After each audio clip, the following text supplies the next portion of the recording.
Hello everyone. We are live. Welcome to Sacred Business Stories. This is our weekly Substack Live, where we have an honest conversation about what it looks like to build a business that aligns with your deepest truth.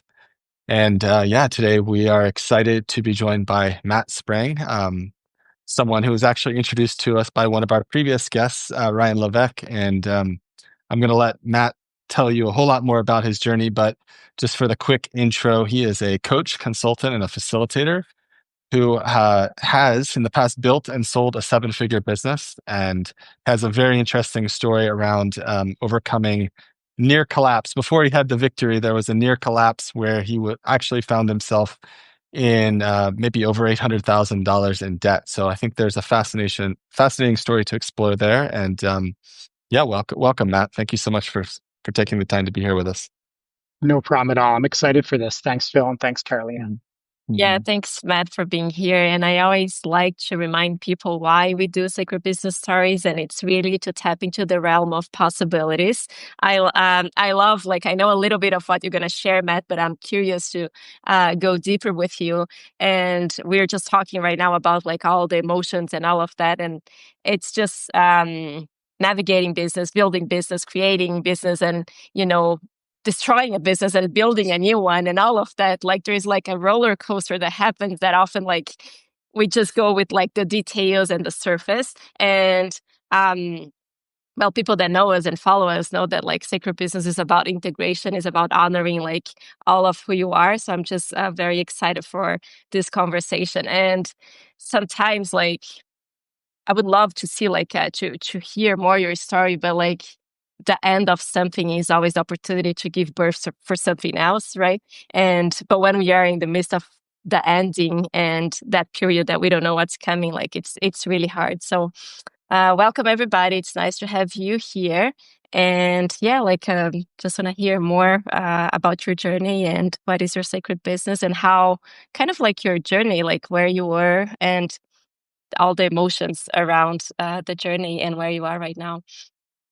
Yeah, it's a great story. It's one I've been very reluctant to tell for a number of different reasons, partially because there's a non-disclosure agreement that is attached to part of the story. But we can definitely talk about that emotional impact. It's something that I think as business owners, we don't get into nearly enough. We are up and down with our business multiple times each day. And it's, the emotional toll that it takes on us, on our loved ones. We're not talking about it enough. We're not working through it enough. And maybe sharing my story, it'll encourage more people to talk about theirs and maybe see a light at the end of the tunnel in some way. I don't know. But I'm happy to get into it. Yeah. So maybe just kind of take us back a little bit to where this all started with this journey and kind of the arc of how it all played out, and then and kind of also kind of bring us to where you find yourself today on the other side of that. Sure. This journey starts 40 plus years ago when I started swimming. I was 6 years old. I took swim lessons at the local summer club pool, and the logical next step was to join the swim team. That turned into swimming year round, turned into swimming in high school, turned into swimming in college. I swam 2 years at a Division I school, and then 2 years at a Division III school, where I was had the opportunity to swim at Division III nationals and be an All-American and an academic All-American. Started coaching around that same time in the late 90s. That was a part-time job that I just did to make some extra cash on the side. That turned into a full-time job, and it turned into eventually me being the head coach of the program there. I just went through about 20 years of my lifetime in 90 seconds. So there's a lot more definitely in there. I became the head coach of the program. The program was owned by a public school district here in New Jersey. And that wasn't working out well because it was like a round peg in a square hole. After 4 years, I convinced the school district that they needed to get out of the swim team business, and I started Greater Philadelphia Aquatic Enterprises in its place. I was the head coach, and all of a sudden, I was a business owner as well. And that came, I was the business owner, I was the chief financial officer, I was the chief marketing officer, I was the only administrator involved with the program, so I'm doing everything. I was like an octopus, and I had my hands in my tentacles in everything, and trying to be the best coach for the athletes that I was coaching that I could be. So it was very difficult. Around the same time, I had the dream of starting a swim school, a learn to swim business, where kids as early as like 12 months could come in with their parent and learn to be comfortable around the water and then learn to swim. What we were trying to do is take them from cradle to grave, essentially. We wanted them at a very early age to learn to swim with us, then join our swim team, then go off and do successful things, but come back and join our master's program for adults, a lifetime fitness type program. So I wanted to kind of vertically integrate swimming in our area, all in our one location. In order to do that, I needed to build a facility for our swim school because the pool that we were using was not great for swim lessons. So I started a journey that took 3 years to find the right location and the right funding in order to do something like that. And it was a lot of work. I mean, still doing all the business stuff and adding this other aspect into what I needed to do to reach my goals, to reach my dream for the organization. What happened, in 2015, I found a location. I found a designer, builder. I was able to get funding through the Small Business Administration.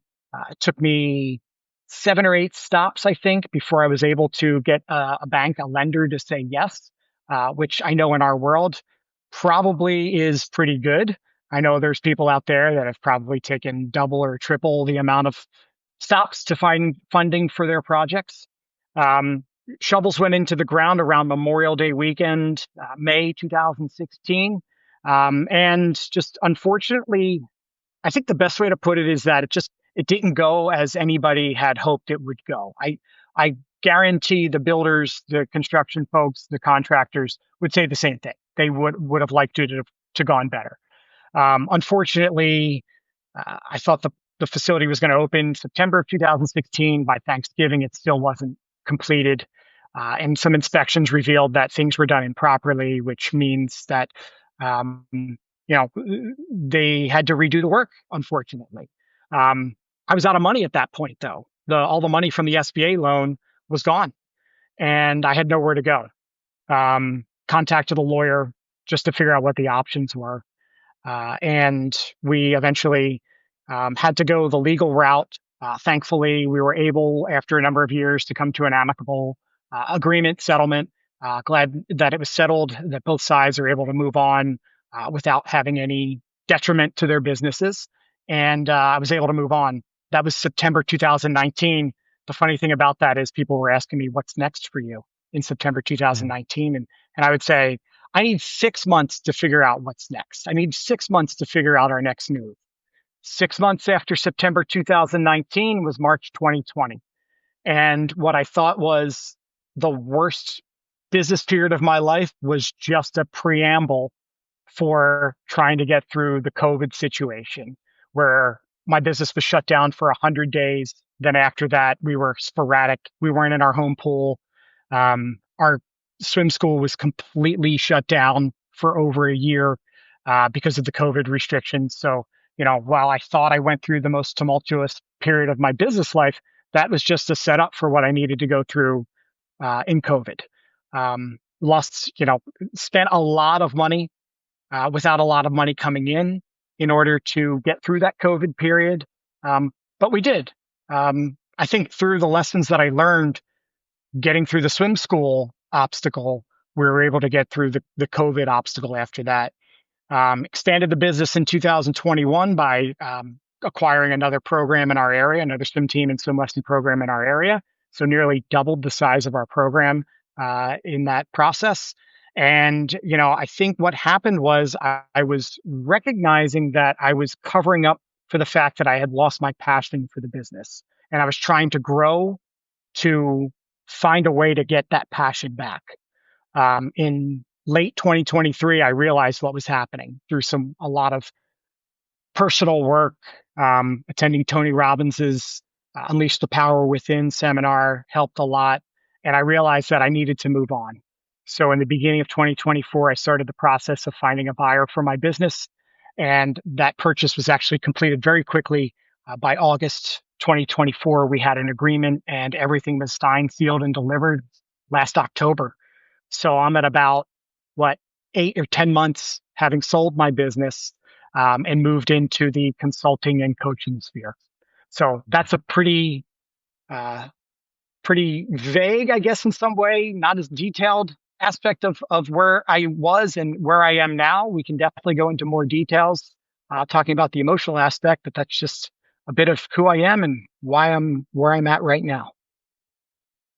Thanks for sharing. And it's so like, yes, it was like a brief explanation and it was like so many years, but I'm just curious, like you said that you were like looking for a space and for funding for like 3 years. And that thing was like feeding the dream and what's next for your business. And then that thing never really got to be realized, right? It turned into like a giant like nightmare in a way and then was hit by COVID. Like how did you and going to the inner experience, like how did you keep moving? Like how did you find your own forces to like, I gotta go through this, I gotta make this happen? And then like maybe March 2020 you're like, oh, now it's over, and then you got another hit. And it just, the way you tell the story, it feels that you navigated like, and I'm sure there was like ups and downs, but like what kept you like going? Like it was like your thought, it was faith, it was a connection with like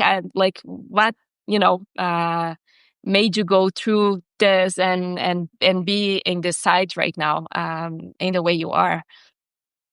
That's a great question. Thank you for asking that. I hit the lowest point in my business life in September 2017. Not September, I'm sorry, February 2017. That's when I was talking with the lawyer. I'm talking with the bank. I'm trying to, at that point, have the bank basically double the loan so that I can build what needed to be built the correct way. Um, and my lawyer contacted me because we were trying to figure out how we could ever recoup any of the money that was already paid out for the work that had previously been done. And I woke up one morning, my wife was downstairs with their two young children at that time. And I opened up an email in bed from my attorney, and he basically was telling me that he didn't think we had any chance of being successful in any kind of lawsuit or any kind of mediation, and that I should consider talking to a bankruptcy lawyer and bankruptcy accountant. And that really rocked me. Now, I know now that bankruptcy is not the end of the world, but in my life at that time, that immediately made me feel like a complete failure. I was also, and this goes well beyond, this whole episode of my life, but I really struggled with my own personal self-worth. I struggled with my personal self-worth for most of my life. So that was compounding the problem as well. I was so afraid of how I would look in the public, to the parents that were customers of the swim team, to the athletes, to all the people that knew that this was my dream and this was going to happen. I felt like that was a devastating blow. And in a very, very brief moment of just lacking clarity for the situation, I thought that I had life insurance policies. One, just, my wife and I got when we got married, and wanted to make sure that if something were to happen to either one of us with children, that would be taken care of. The other one was required by the bank to cover the expenses of the SBA loan if something were to happen to me. And I thought for a moment, what if something were to happen to me, maybe intentionally on my end, and my wife and kids could cash in on those insurance policies and start over? And I got up and I went downstairs, and my daughter was 3 at the time, and she came running over to me and just wrapped her arms around my leg like she did all the time. And she said, "I love you, Daddy. Good morning." And I had to like almost peel her off of me because that just rocked me emotionally. What I was thinking of and how I was thinking of myself, really, even though I was telling myself I was thinking of them, I was really thinking of myself. How could I escape this as quickly as possible? And I ran upstairs and I just bawled for a while. And I talked to my wife about it. Now, I have a very big cheat code in life. My wife is a practicing psychologist. So the ability to talk through things with her is pretty amazing. I talked through things with her, and I eventually told her what I was thinking and the thought that went through my head, and she helped me understand that that was a a short-term solution to a long-term problem. I think that's the way that it's said. I'm sorry if I'm phrasing that improperly. And I started to think, okay, if that's not the way I'm going to go, how am I going to get out of it? And I made the decision over the next couple of days that I wasn't going to be able to control winning or losing any kind of lawsuit. That was out of my control. That was in the hands of a judge, a jury, my lawyer, their lawyers, the evidence, everything else. But what I could do is everything within my power to make being victorious possible. And I put it in my head that I was going to research everything I could research. And I was going to make sure I uncovered every stone that I could uncover that would make my case stronger. I was working with a lawyer who was great in the respect that he was very, very experienced. He knew all the procedural stuff. Without that, we would have never been successful. But he was also a one-man operation. He didn't have a team of people doing research, conducting interviews, anything like that. So I did it myself. And I made sure that no matter what, I did everything I could to try to be successful, to try to get to the point where we could get to a settlement. And thankfully, that was able to happen. But that was the moment, and that's where the emotion all came from. And that was the moment where I had to make a decision. Okay, this has to turn around, and if it's going to happen, it's going to be me who does it. That's super powerful. And yeah, it's just nice to talk to you here and now. And sometimes like and by any means, like I would be diminishing the situation. But when you, like the way I see it, like you claim your power back, right? Like I don't have control about like it's gonna be a win or it's gonna be a lot. Like I don't know what's gonna happen. I don't know about the trial, but I know what is in my power right now, and I'm gonna do everything that I can. And and then you turn the table like in a beautiful way. So it's just thank you so much for sharing this, because I feel that if someone is watching or it's gonna watch the recording, like sometimes you're in the middle of the situation and you kind of like you were hoping for something out there to happen to give you a sense of power or control, but sometimes like you have zero control over what's going to happen. And you just translated that very beautifully, like what's in my power, and I'm going to decide for myself, like I'm going to do what I can. And then the universe reflects back in a way, right? So thanks for sharing that. Yeah, we control very little in life, but we can influence a lot. Yes. Mhm. Mm-hmm. And I'm curious, Matt. So, like, once you kind of made this decision, it feels to me, and I've never had that experience of having that sort of financial weight over my head, but I can imagine how that would feel. And when you made this decision to kind of move forward powerfully, how did you keep yourself stable in that? Like, was it something where you were able, like, it was a one and done, or like, how did you approach each day? Like, when you rose from the pillow, and you still found yourself kind of in this nightmare situation where things kind of it wasn't clear what the resolution was going to look like. So, how did you kind of on a day by day basis, kind of keep your compass pointed in the right direction, if you can remember or take us back to that time? That's a great point, because there's a lot about that time that I don't remember at all. I think I was just so laser focused on a few things at the same time that I was going through this whole situation with the swim school. My wife was very, very sick, suffering from adrenal gland failure, essentially. Cortisol levels in the tank. The only reason that she was able to get up and function was by taking 40 milligrams of prednisone every single day. So she was exhausted constantly. We have two toddlers at home. I'm trying to run a business. I'm trying to coach these athletes still, and I'm trying to fight this lawsuit. I mean, it was just the what got me up every day. I really think it was just the fact that I had it in my head that this is where I needed to get to that finish line. And there were plenty of years, plenty of times, plenty of days where I couldn't see the finish line whatsoever.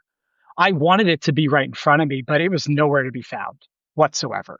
But I needed to get up. I needed to make sure my kids were taken care of. I needed to make sure that the athletes that I was in charge of training and developing were taken care of. And believe me, not every day was a victory, not even close. But I think for the most part, we did what we needed to do to survive during that period. Hmm. Hmm. And I'm curious, like kind of being on the other side of that, what advice would you give to, and it's interesting because I think there's real and there's perceived threats to our system as entrepreneurs. And in most ways, you were undergoing, there was a real threat there. But as people, if anyone's listening to this and they find themselves struggling where there's some sort of fear arising in their system that's, making it hard for them to kind of show up and kind of give their all to their meaningful work. From what you've learned through this process, yeah, what is there any advice you might give to someone who might find themselves in a situation that they can relate to what you've shared with us here today? Yeah, that's a great question as well. I think when it comes to fear, the worst thing that we can do is ignore it, try to push it away. Um, I think there's always going to be fear for me every single day. There's some kind of fear that I'm dealing with. There was fear this morning when I hit publish on this week's Substack. Are people going to accept it? Is anybody going to interact with it? Are people going to think I'm an idiot because of what I'm saying? There's fear that's there all the time for me. And maybe I'm different, but I don't really think that I am. I think everybody has some kind of fear, whether it's every day or just with a project that they're working on. The fear is there. Don't ignore it.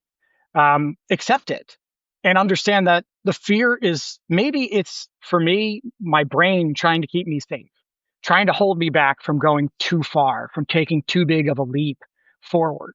And I respect that. I respect my brain for doing that. I respect my soul for wanting to protect me and make sure that I don't get hurt any more than I've been hurt in the past. I kind of think of it like the movie A Beautiful Mind. At the end, when John Nash, Russell Crowe's character, is walking on Princeton's campus with a member of the Nobel Prize committee, and the guy from the Nobel Prize is just to see if John is still dealing with the significant mental health issues that he had been plagued by earlier on in his career. And he says, they're always there. And he looks over, and about 15 yards away, it's the I guess figments of his imagination, the man and the child. They were there, but they were at an arm's length, and it was a healthy distance. And he recognized that they were there. He wasn't hiding from them. That's what fear is. Fear's there, and fear's always going to be there. Do you let it take over and win? Do you let it take over and win the day? Maybe. Sometimes that happens to all of us. But, it's an opportunity to get up the next day and conquer that fear. So I think, a long way to answering your question is to say it's always there, acknowledge that it's there, understand it, and then keep going. Yeah, that's really powerful. Like one thing that we share with our community, and it's part of philosophy of like sacred business, is that the business is always inviting us for transformation, right? And sometimes you're just focusing on the goal, and you went through a very powerful transformation, being able to handle all that level of stress. Like it's exceptional. Like in my opinion, like having two toddlers and your wife was sick, and then making a business, like keep a business running, and then like going under all the stress of like this financial situation and all of that, like for your process of transformation, like and kind of like shifting to the what was the gift, like after this whole thing, I'm sure you got also like a huge gift in who you became, because now you're the person that has the ability to handle. So I'm sure like very few things in life right now, like if you said that fear is present and all of that, but your ability to handle stress has probably increased a lot. So talking about the transformation and maybe the gift or the lessons that you learned through this process right now, that like, oh, now I'm here and now I'm building this thing that's new, that we want to hear more about it. What would you say that's like the biggest gift, or maybe you have more than one? All of it. Every bit of it was a gift. Every instance that I went through, every lesson that I was forced to learn is a gift. It's a gift because now I've been able to learn from struggles. I've been able to learn from, you know, the perception of somebody else harmed me when I know that wasn't the case. The lessons that I learned, like, you know, we all have whenever there's some kind of conflict or whenever something goes wrong, we all have a role to play in it. I heard someone very much wiser than me say to me, if I'm not part of the problem, I can't be part of the solution. So I have to look within first. You know, that was a huge realization for me. The gift of being able to forgive. I didn't want to forgive. I was so angry throughout the entire process. But I've been able to forgive. And if it wasn't actually seeing people and forgiving them face to face, I've been able to forgive them in my heart. And then another wonderful friend of mine said, when I was on this healing process, he said to me, before you can forgive others, you have to forgive yourself. And that was amazing because I didn't do anything wrong. Why do I have to forgive myself? But then I was able to understand what my role in the whole situation was. And I was able to forgive myself for that role. And then moving forward to the lessons that I got from COVID, I think the biggest lesson, and Michael Singer writes about it in The Untethered Soul, you know, we think we get through a really rough period in life or in business, and we think it's just going to be smooth sailing for a period of time after that. Well, the universe has its way of making sure that's not the case, and another rogue wave gets thrown at you out of nowhere that you weren't expecting. So you've got to be prepared for any eventuality. You can't let your guard down, thinking that you got through something and, you know, you're going to be left alone for a little while. That's just not how it is. Mhm. Yeah. Talking about Michael Singer, have you read his book, The Surrender Experiment? I did not read The Surrender Experiment. I've read the Untethered The Soul, and I've Untethered used Soul. one of them's behind me. The journal I've used as well. It's wonderful. Yeah, because actually before you mentioned him, like your story and you just like keep going because he goes through a very like similar situation where he's going, I think he needs to wait like 5 years to go for a trial that's like, I don't remember exactly, maybe Phil, you remember the Mm. story, but like, and just coming back to his core and it's just beautiful to watch because he had no control and it was like a big thing with his the corporation of like millions or billions of dollars and it was the same thing. He's like, I have no control if it's I'm gonna win or I'm gonna lose, but the only thing I can do is like come back to my core and keep going like one day at a time. It's a very powerful book, and your story in a way connects with his story as well. That's great. I've had several people recommend that to me, so I think it's time. Mhm. Yeah.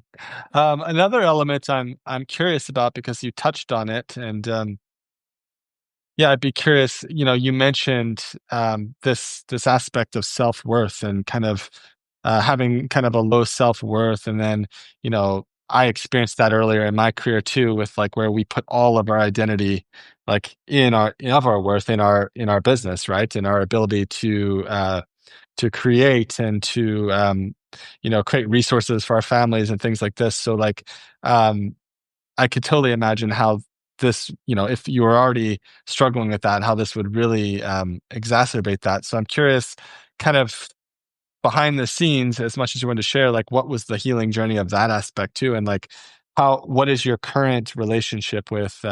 Because we talked about how everything is connected, and yeah, this idea that Carolina said about the business being the perfect vessel for your personal evolution. Yeah, I'm just curious how this has contributed to your growth in that area, and if that work is done, if it's still a journey you're on. You know, I know for all of us that's something that, you know, is it's there's many layers, right? And yeah, I'm just curious how you relate to that aspect of the journey as well. I should get a tattoo that just says "work in progress" because it's there forever. Then I don't have to ever take it off. You know, I wish I was able to go through this personal transformation before the whole swim school thing happened. But it took a lot longer after the swim school was done. I wrote about it on my Substack just a few weeks ago. Cool. In 3 years ago, I think it was 3 years ago, I took my son up to Maine. He was doing an adventure camp in Acadia National Park. And I used that opportunity, instead of driving 10 hours back and forth, I rented a cabin on a lake up there by myself, completely by myself. And very quickly, I started to feel very, very uneasy. And I couldn't figure out why. By Wednesday, I was sleeping in as long as I could because I just wanted to get to Friday when I would be going to pick him up. So I just wanted to, waste as much time as possible sleeping. And I came to realize that I was felt uneasy because I did not like the person I was alone with, myself. Mm. Wow. And that went to me really going deep in my own self-worth, my own emotional scars that have been there since I was a kid. And I think we all have, Phil, like you mentioned, we all have emotional scars. Some of them are just little things. Some of them could be when you were a certain age, someone said something to you that made you feel a certain way, and you just, for some reason, carried that with you your entire life. I'm part of a group, Front Row Dads. It's been life changing for me in terms of learning about myself, learning that I needed to heal myself before I could um, be the person I really wanted to be in the world, and be the leader that my family needs me to be at home. So that has been a big part of my journey as well, is being a part of the Front Row Dads community.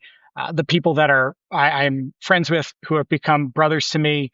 It's one of the reasons I'm here today is because Ryan Levesque is a close friend of mine that I met through Front Row Dads as well.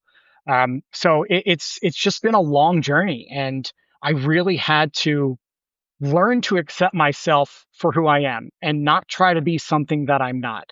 And for a very long time in life, I would make decisions or I would say things based on what I thought other people wanted to hear, not necessarily what was true to me or what I felt. I was so concerned with how other people viewed me. I was so concerned with how my decisions would reflect back on me by people. And I even got to the point where I was almost imagining what other people were thinking about me. And that was the story I was telling myself. So it took real work, a lot of conversations with my wife, who, of course, saw all this years before I could see any of it. A lot of journaling, a lot of meditation.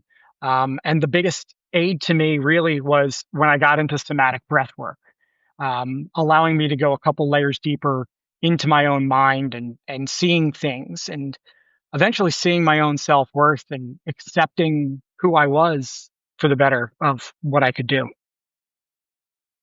Mm, beautiful. I yeah, kind of touched on kind of connected to that. And I want to hear more about, well, there's a very nice happy ending to the story in the sense of you kind of glossed over it a little bit, but it sounds like you had a pretty nice exit from that realm of your business life. And I want to hear more about where you're focusing your attention now. But you mentioned this thing around fear, as you press the button on Substack today, and this is like something we hear like all the time with people who are kind of like leaning more into their creative expression, and there is kind of a tangle up sometimes there with self-worth. So I'm curious, like, how's that going as you kind of transition into thought leadership and trying to share from that space. I would love to hear kind of what that journey's been like for you. I was thinking about that in preparation for this today, and that fear is still there, but it's getting more and more faint into the background. And I think a lot of that has to do with that. I'm in a flow right now. I'm writing every day. I was always a journaler, but not necessarily every day. I'm writing every day. I'm starting to feel a good rhythm with the writing. At a point now where I'm publishing every Wednesday. I was publishing every Friday. I missed a few in June. But it just feels good to just have that rhythm. And I think when you think about, having a routine, or whether it's a writing routine or it's the morning routine, like the miracle morning, having a routine really helps you keep things organized and keep things in flow. That's been great for me. My morning routine has evolved over time, over let's say the last 6 years or so. But it works for me really well. And what's really cool is that my kids are starting to develop a morning routine, and they're seeing success from that at 14 and 12 now. So that's one thing I think that has been huge for me in being able to get over that fear, over that trepidation, um, and just hitting publish when it's time to hit publish. Yeah, there's a lot of power to just consistency and discipline and showing up. And I know and you're very natural and confident, so I feel like you have no problem being on this live. But you had shared this was the first live with us, and I was thinking back to my own experience when we first started this show. It's just so interesting, like how some of those fears, yeah, they die away. Like I was like almost terrified just to be on here interviewing someone else where I'm not even really the person in the focal point, right? And so yeah, I feel, and I also think back to when I first started my own personal newsletter, which was probably close to about 5 years ago now. It's the same thing. I remember I'm able to very much still connect with that feeling you describe of like pressing the button, which at the time was kind of like illogical because I probably only had 100 people or something on my list, but just like hitting that button and just being like, oh, like my is my world gonna blow up here? Like sharing from this from this vulnerable space. And so, yeah, I feel there's a lot of power to finding that creative rhythm and flow, and then yeah, just trusting that as you show up consistently, and as you start to get positive feedback. I know it's an issue. It's not all about the positive feedback, but it does help to make yourself feel kind of safe in the space, as you start to share more of yourself. But yeah, I'm curious, like Matt, like what form is you're taking your work now? The other thing I wanted to say, I wanted to compliment you. I'm pretty sure, like we connected almost 2 months ago, I think, and I didn't know much about you, just what Ryan has shared. And then we had a quick conversation, but I feel like you're absolutely right. I went back and I looked at your Substack this morning, before, getting prepared for this. And it looks like there has been a lot of activity there. And I saw new branding and a lot's going on. So yeah, I'd love to hear about, yeah, like what form your work is taking now, what's got you fired up, who you're looking to serve. And yeah, like anyone that's here listening and feeling inspired from this interview, how they can connect more with what you're working on currently. Thanks for that question. That's a good one. Yeah, I started publishing on Substack. I had the idea of doing it. Very, very good friend of mine, also front row dad, Dr. Kelly Flanagan, has his own Substack, and he encouraged me to just start putting some writing out there. I admitted from the very beginning when I started it, I guess it was spring of 2024, that I had no idea what I was doing or what I was talking about, like what the flow, what the subject matter was going to be. And then I started writing about the state of the sport of swimming in the United States, particularly USA Swimming, which is the national governing body for the sport. And that got a little bit of traction in the swimming world. It's funny, when I write about swimming, I get probably 5 to 10x more views on my stuff than I do just writing about, my feelings or my emotions or, things that I've been through. But yeah, within the last month, I rebranded the Substack. It was previously called Inset Leadership. That was kind of like the idea of the coaching direction I wanted to go. And I've since backed away from that. And I call it the Edge of Known now.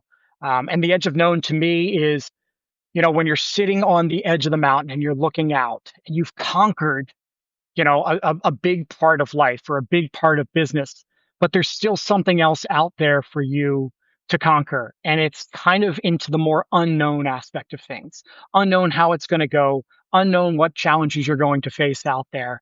You stand on the edge of known. So you're standing on the edge of comfort, and you can stay there and probably live a great life, be very successful, be very happy.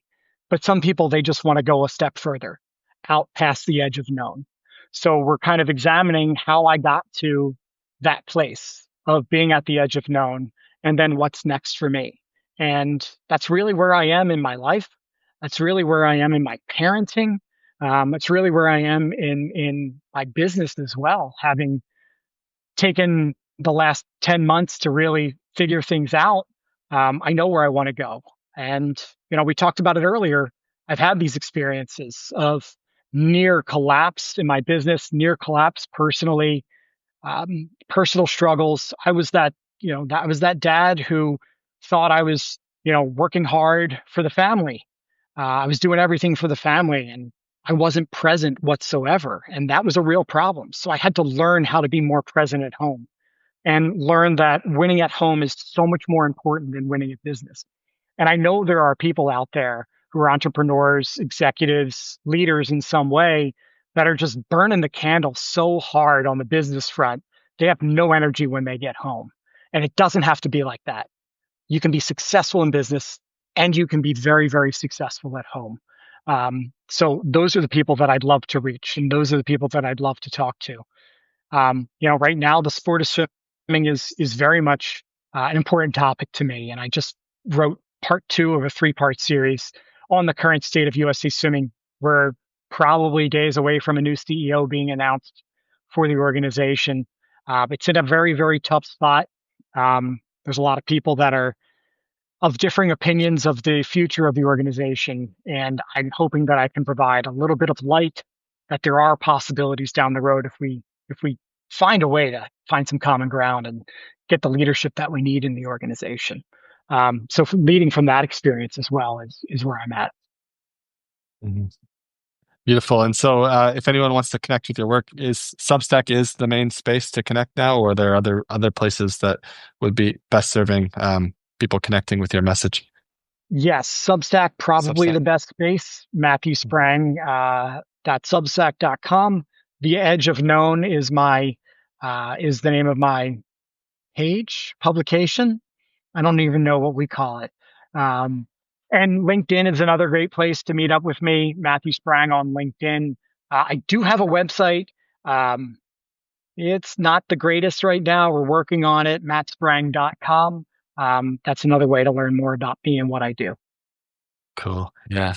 Well, thank you so much for being here with us and sharing your story. I think yeah, I think it will be inspirational for many people who could find themselves under the weight of some of the decisions that they might be facing. It's so easy for conversations like this to kind of be all the positives, and we see people like where they are kind of in their victory pose, and just to I love this idea of kind of giving voice to some of the some of the realness of what can transpire along the way, but also to give hope to people that there is something on the other side of that. And I feel that you embody that in a very powerful way. So thank you for being here with us. We will we always create a recap summary and post of these interviews. So we'll definitely share it with our audience, and also we'll share it with you. So if you feel that anyone in your world might benefit from hearing the story, you'll have that for yourself. And I also always love to ask if, you know, some of our best, kind of like you, some of our best stories have come from connections we've made through the show. So now, if there's someone on your mind that you think would be a fun story to have someone come and share with us, I would love to hear it. If no one comes to mind and and you later think of someone, that would be cool too. But I always love to ask that if there's anyone that comes to mind. Oh man, there's a laundry list of people that I'd love for you to talk with and hear their story in this format. I mentioned him earlier, Dr. Kelly Flanagan. He just rebranded his Substack, and off the top of my head, I can't remember what it is. He's an amazing person, very good friend, and I would definitely recommend Kelly to be a part of this as well. Another good friend of mine, Wayne Goldsmith. He's a coaching guru, youth sport parenting guru. He's located in Australia, so I don't know if the time matches up very well, but he's a good friend, and he's doing some great work in the world in those realms. Cool. Yeah, thank you very much. We'll check out their work, and I appreciate that. And if there's any way we can support your efforts as you're bringing your new project to life, you have an ally here. And again, we're very grateful for you spending the time to be here with us today. I'm equally grateful for this opportunity. Thank you, Phil. Thank you, Carolina. And thank you to everybody who's been tuning in and watching or watching on the replay. This has been a great experience. Yeah, thank you. You do have a powerful story to share, and I feel that the energy of hope that comes when we talk to you is something that is necessary. So thanks for sharing a little bit more of your story and who you are. Thank you. Thank you. It was my pleasure. Yeah, have a beautiful rest of your day. Thank you, Take Matt. care. You as well. Take care. Thank you. Bye.